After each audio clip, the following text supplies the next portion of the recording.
Bonjour à toutes et à tous et bienvenue dans nos têtes, le podcast qui explore ce qui nous façonne, nous hante et nous élève. Aujourd'hui, on va parler d'un syndrome assez surprenant, celui de sauver les autres. D'être là, quoi qu'il en coûte, de porter, soutenir et réparer. Il porte un nom. Il s'appelle le syndrome du sauveur. Ce n'est pas juste une posture d'aide, mais bien et belle un mécanisme complexe que l'on va découvrir maintenant. Alors, installez-vous bien, on plonge dans le sujet.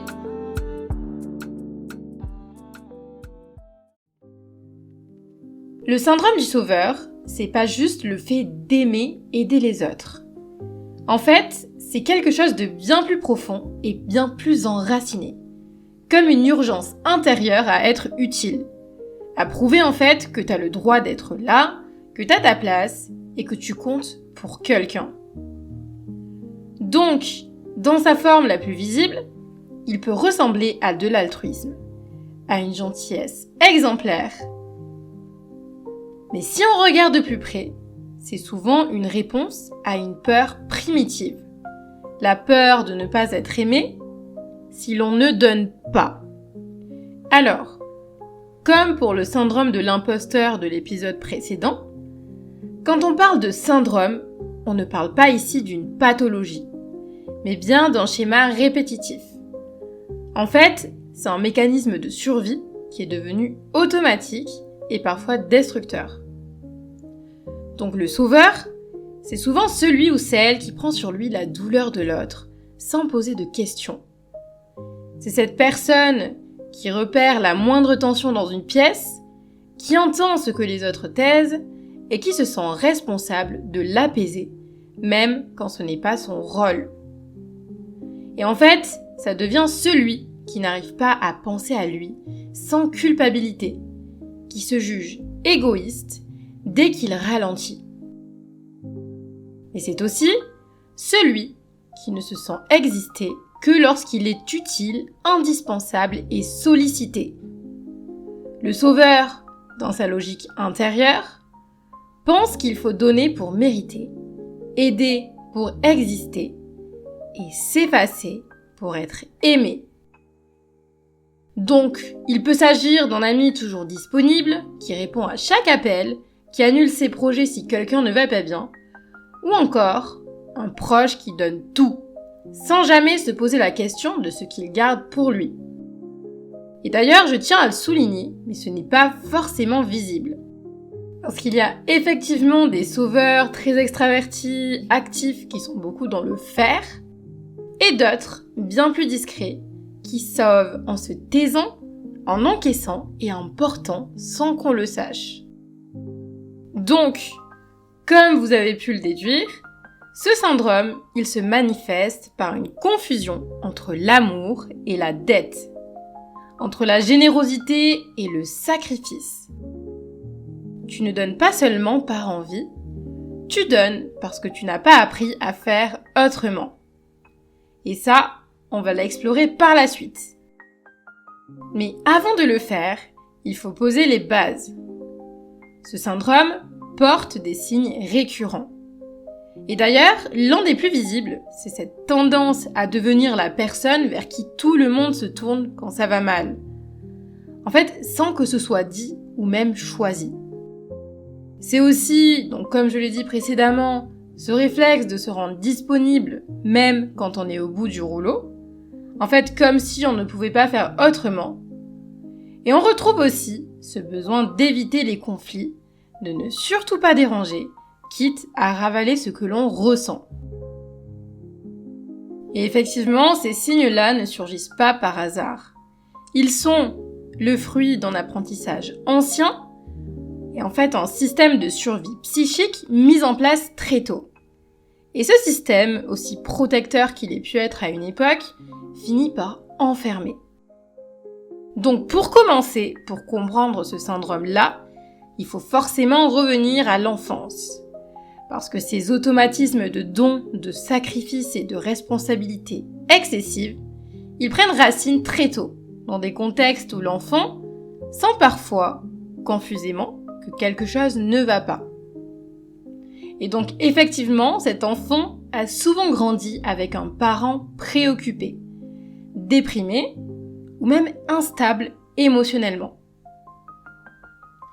Et en fait, dans ces contextes-là, toute l'attention familiale était absorbée par le mal-être de ce parent, que ce soit ses humeurs, ses crises, ses absences. En fait, il ne restait plus beaucoup de place pour les besoins de l'enfant. Alors, il a appris à s'ajuster. Et il a pris le rôle de celui qui ne dérange pas, qui aide et qui rassure. Et même dans les familles où il n'y avait pas de souffrance visible, il pouvait y avoir une atmosphère émotionnellement fermée. Un climat où les émotions n'avaient pas leur place et où il fallait être sage, performant et effacé pour continuer à appartenir. Et donc l'enfant tire une conclusion silencieuse. Si je veux être aimé, il faut que je sois utile. Donc bien sûr, ce n'est pas conscient et c'est pas décidé non plus, mais c'est profondément inscrit. Parce que l'amour semble conditionné à une fonction, celle d'aider, de soulager et de ne pas ajouter du poids. D'ailleurs, dans les textes cliniques, on peut parler parfois d'enfant parentifié. C'est cette figure de l'enfant qui prend soin de l'adulte au lieu d'être pris en charge. Ça peut être par exemple un enfant qui console sa mère en pleurs constamment, ou qui gère des tensions entre ses parents. Mais à quel prix ? Car petit à petit, cet enfant fait de la fusion en mode relationnel. Il finit par se définir à travers l'autre, en donnant tout, en anticipant et en se taisant. Et surtout, il n'apprend pas à ressentir ses propres besoins, parce qu'il a appris qu'avoir besoin, c'était déranger. Et donc une fois adulte, il continue sans même s'en rendre compte, et ça devient le syndrome du sauveur. Alors, pour approfondir ce syndrome-là, il faut aussi fouiller dans ces zones d'ombre. Car lorsqu'on creuse vraiment, on découvre que ce besoin de sauver n'est pas qu'une habitude relationnelle. C'est en fait une stratégie identitaire. Ce n'est pas seulement qu'on aime aider, mais c'est que l'on se sent exister que en aidant. Et en fait, le sauveur vit dans un équilibre fragile. Pour lui, sa valeur personnelle est constamment validée par l'impact qu'il pense avoir sur les autres. Et sans ce retour, il ne sait plus qui il est. D'ailleurs, cliniquement, on retrouve ici un fonctionnement qui ressemble à une dépendance relationnelle. L'autre devient la source de régulation émotionnelle. Offrir de l'aide, résoudre un problème ou calmer une crise, ce sont autant des manières de se rassurer sur sa place et sur son utilité. En fait, cette récompense émotionnelle peut activer un soulagement presque physiologique, qui, comme toute gratification, appelle à être reproduite. Et ce mécanisme s'accompagne souvent d'un système de croyances internes très rigide. Le sauveur, par exemple, peut être convaincu que son rôle est non seulement attendu, mais nécessaire au maintien des relations, et qu'en se retirant, il mettrait l'autre en danger ou provoquerait une rupture affective. La dette affective, donc souvent inconsciente, renforce cette idée. On doit continuer à donner, sinon on trahit le lien. Et au plus cette croyance est ancrée, au plus elle rend difficile la mise à distance. Et si on va encore plus loin, à un niveau bien plus sombre, sauver permet aussi d'éviter de se confronter à soi-même. Car effectivement, tant que l'attention est tournée vers l'autre, on peut esquiver ses propres besoins, ses propres zones de vulnérabilité et d'ombre. Et en fait, ça peut être considéré comme une sorte de fuite sophistiquée. Occuper la scène du soin et de l'aide empêcherait de regarder ses propres manques internes. Et effectivement, ce déni finit par se payer, car il épuise les ressources personnelles sans jamais combler les failles profondes. Et donc, le danger ici, c'est que ce rôle devient un filtre de lecture du monde. Le sauveur repère instinctivement la détresse, il s'y engouffre, et parfois même quand personne n'a rien demandé. Il le fait pas par intrusion gratuite, mais parce que sa place semble ne se confirmer que dans l'urgence ou le besoin de l'autre. Et dans cette logique, chaque refus d'aide ou absence de reconnaissance devient une menace identitaire, réactivant des blessures bien plus anciennes que la situation présente. Donc pour sortir du syndrome du sauveur, il ne faut pas juste se dire « j'arrête d'aider » du jour au lendemain, car effectivement ça ne marchera pas. Déjà parce que ça ne marche pas comme ça, mais aussi parce que ce rôle, il est souvent tellement intégré qu'il fait en fait partie à part entière de l'identité, comme je l'ai répété déjà 3 fois. On l'a appris il y a longtemps, donc comme je l'ai dit souvent pendant l'enfance, il s'est logé dans des réflexes qui paraissent en fait naturels. Et donc la toute première étape, c'est d'arriver à sentir la différence entre un geste qui vient d'un vrai élan et un geste dicté par la peur. Que ce soit la peur de perdre sa place, la peur de décevoir, de laisser l'autre tomber. Et pour ça, il faut vraiment s'écouter de près.